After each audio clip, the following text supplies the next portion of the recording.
Thanks for joining me. My name is Elysabeth Alfano. In addition to the Fear No Art Chicago TV show on WTTW, the web series on fearnoartchicago.com takes you behind the scenes, where we discover all that's being made and get into the hearts and minds and souls of Chicago's artists.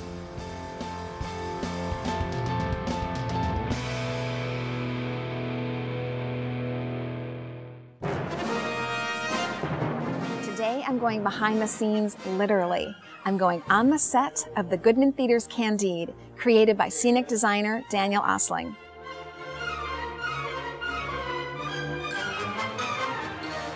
Dan, thank you so much for talking with me. I think you have the best job in the world. As a kid, and most certainly as an adult, I dream of escaping to new worlds and creating imaginary places, and you do that every time you make a new set. Yeah, well, it's fun. I think one of the things I love about theater is that every show is sort of a different world.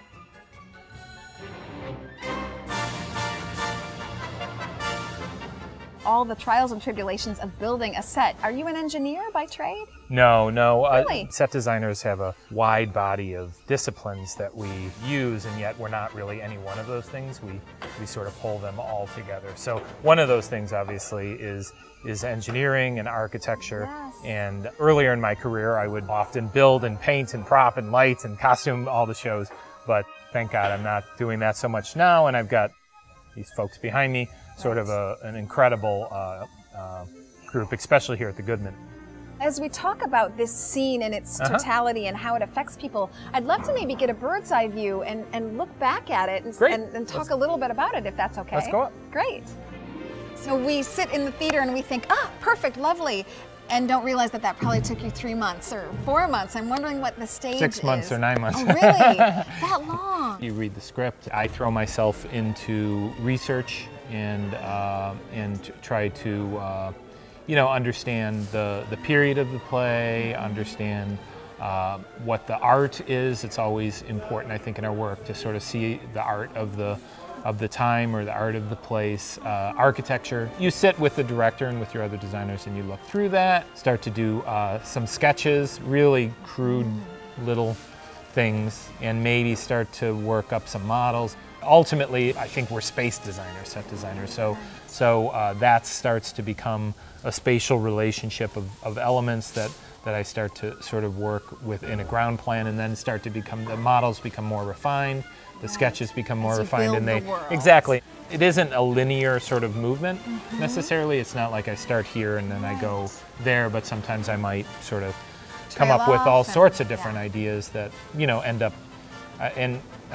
often I end up with, I have a big box that I throw models. I might make anywhere between 5 to 50 models for a show, and some of them are really junky, but I throw them in a big box, and then I might go back and sort of cut off pieces of those. I don't sit there and go like, damn, that's good, I mean, I generally build something and make a little model and go like, okay, that works, but this isn't right yet. Then you do what I think people think we might sit down the first time and do, which is make really fancy drafting and stuff, really fancy little models. At that point, you're documenting your ideas so that you can hand them off to a whole fleet of artisans you see behind me. When I look at your stage, and of course it's still being built today, sure, I think of your work as sort of on the sparse end of things. I don't like to fill everything in. I like to leave space. I think the audience really is an incredible part of the co-creator. I like the idea of audiences filling in the details, and when they go home feeling like they've seen things that maybe weren't even there. So that we're really sparking sort of the audience's imagination, and they're becoming co-creators. And then you get an energy back and forth, I think, between the audience and the actors that is in the theater, and to me is just really, really thrilling. And so often I think you have to do less. You have to pull back, you have to leave room. To me, it's very exciting to really get the audience to engage and get their imagination to spark. It's not a film, it's not set in stone. It actually changes from night to night, from moment to moment, and that's really, really exciting. The storytelling is the thing that drew me to theater and to design. I'm very sensitive to space, and I think I can tell a story using space not only objects, but the space between objects, I think is very powerful. If you think about it, human beings, we live in that negative space in the world, in between things. In a way, these characters, they live in this space. I think it's a very profound thing. It's not about my set. It's about the actors on my set, and it's serving them, and it's serving the play. It's disheartening that things you've been working on so long are now sort of at the end of their lifespan. Theater is, the beautiful thing about theater is it's birthed and it dies every night. You know what I mean? And that's sort of like, there's something cathartic about that. I find it really sort of very powerful that happens. And really, after our 6 weeks or whatever, we throw it all in the dumpster. You know what I mean? And you have these memories of things you've experienced, but they're really in your mind. So you've been at this almost 25 years, just under. I guess so, yeah. And I'm wondering if opening night ever gets boring for you, old hat. It's just another opening night. You know what? I have found it best not to go to performances. I spend my time in tech and in previews where I can control things. Well, usually I tell people, thank you very much for talking with me, but in this instance, I think I'll say break a leg. Well, thank you very much. Thanks for having me. There's an artist and a creative spirit around every corner and behind every curtain.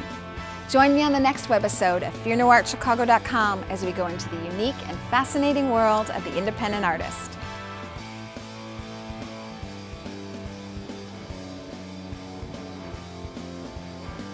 Truth be told, I don't like sets very much. I mean, What do you really mean like. you don't like sets very much? Well, I don't like all that tonnage. I'm wondering if there's ever been an opening night where things just went completely wrong. I'm